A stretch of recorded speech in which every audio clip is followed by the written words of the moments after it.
Saya, Sahat Perdana Serikona, peserta laksana CPNS tahun 2022 yang diselenggarakan oleh BPSDM Provinsi Sumatera Utara. Saya akan memaparkan agenda 3 mengenai manajemen SN dengan pengampu materi Bapak Muhammad Kafi. Manajemen SN. Aparatur sipil negara memiliki kedudukan, peran, hak dan kewajiban, kode etik dan kode perilaku. Kedudukan SN sebagai unsur aparatur negara yang menjalankan kebijakan yang ditetapkan oleh pimpinan instansi pemerintah serta harus bebas dari pengaruh dan intervensi semua golongan dan partai politik. SN juga memiliki peran sebagai perencana, pelaksana, dan pengawas penyelenggaraan tugas umum pemerintahan dan pembangunan nasional. Dalam menjalankan tugasnya, seorang SN memperoleh hak, gaji, tunjangan dan fasilitas, cuti, jaminan pensiun dan jaminan hari tua, perlindungan, dan pengembangan kompetensi. ASN wajib juga setia dan taat kepada Pancasila, Undang-Undang Dasar 1945, Negara Kesatuan Republik Indonesia, dan pemerintah yang sah, menjaga persatuan dan kesatuan bangsa, melaksanakan kebijakan yang dirumuskan pejabat pemerintah yang berwenang, menaati ketentuan peraturan perundang-undangan, melaksanakan tugas kedinasan dengan penuh pengabdian, kejujuran, kesadaran, dan tanggung jawab, menunjukkan integritas dan keteladanan dan sikap perilaku, ucapan dan tindakan kepada setiap orang, baik di dalam maupun di luar kedinasan, menyimpan rahasia jabatan dan hanya dapat menghubungkan rahasia jabatan sesuai dengan ketentuan peraturan perundang-undangan dan bersedia ditempatkan di seluruh wilayah Negara Kesatuan Republik Indonesia.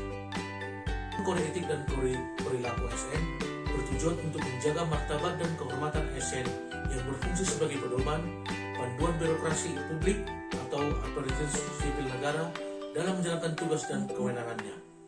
Etika birokrasi penting sebagai panduan norma bagi aparat birokrasi dalam menjalankan tugas pelayanan kepada masyarakat dan menempatkan kepentingan publik di atas kepentingan pribadi, kelompok, dan organisasinya. Sesuai dengan Undang-Undang Nomor 5 Tahun 2014, ASN diarahkan dan diharapkan agar menjadi PNS yang profesional, dapat diandalkan, memiliki nilai dasar, netral, tidak terlibat kegiatan politik, dan bebas korupsi, kolusi, dan nepotisme. Dan kedudukan ASN adalah sebagai berikut. 1. Sebagai pelaksana kebijakan.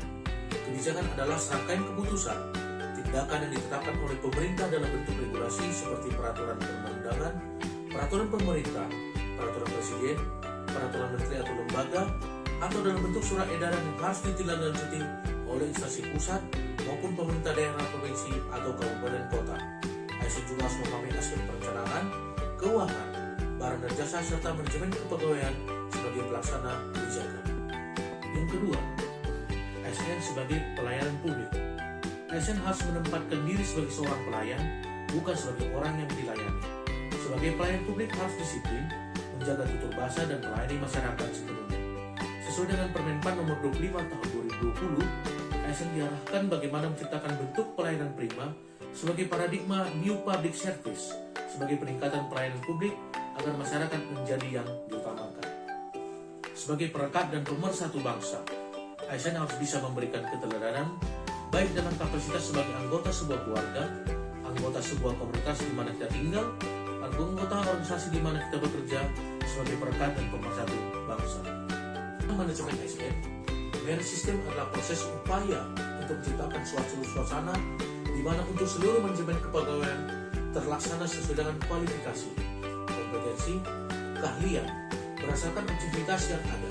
Karena saat ini pemerintah mulai menyetarakan jabatan struktural menjadi jabatan fungsional, sehingga setiap ASN harus memiliki kompetensi untuk jabatan tersebut. Dalam manajemen pengelolaan ASN terdapat proses pengadaan, formasi, pengangkatan pangkat dan jabatan, mutasi, pengembangan karir, pemberhentian, disiplin, dan sebagainya. Pelayanan prima bagi masyarakat. Seorang ASN berarti memahami peran dan kedudukannya dalam manajemen ASN. Mengutamakan kepentingan masyarakat di atas kepentingan pribadi dan golongan adalah bukti nyata seorang ASN dalam menerapkan pelayanan prima. Kedisiplinan dalam menjalankan tugas dan fungsi seorang ASN secara otomatis melahirkan pelayanan prima kepada masyarakat. Hal di atas sebagai bukti kinerja seorang ASN yang tidak hanya menuntut hak, namun memahami dan melaksanakan kewajibannya. Dengan itu juga akan secara langsung berdampak positif bagi instansi pemerintahan dan kehidupan masyarakat, bangsa, dan negara. Manajemen ASN mengatur seorang ASN dalam memiliki kedudukan, peran, hak dan kewajiban, kode etik, dan perilaku. Terima kasih.